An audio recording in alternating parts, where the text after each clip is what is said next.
বলছি দাদা, এখানে কি লক্ষ্মীর ভান্ডার হচ্ছে? হ্যাঁ হচ্ছে, ভেতরে আসুন। হ্যাঁ, তা বয়স কত আছে? কেন, আমাকে দেখে বয়স বোঝা যাচ্ছে না? ওরম ভাবে হয় নাকি? দেখি আধার কার্ড বার করুন দেখি। আসলে না, আমি আধার কার্ড নিয়ে বাইরে কোথাও যাই না, কারণ ছবিটা কিরকম পেছনের মতো এসছে, তাই আধার কার্ড আনিনি। তো ভোটার কার্ড দেখি।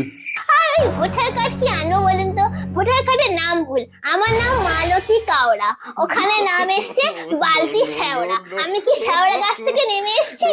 ওই জন্য আমি কিচ্ছু আনিনি, আমি একাই চলে এসেছি। তো কিছু যেগুলো আনেননি, আপনি এসছেন কেন? আপনি বাড়ি যান। কিরকম মুখ করছে দেখো। আপনার তো লোকের দুয়ারে দুয়ারে গিয়ে বসা দরকার, এটা দুয়ারে সরকার। দুয়ারে না বসে স্কুলে স্কুলে বসছেন, তাহলে তো স্কুলের সরকার বলতে পারেন। যত সব বেশি।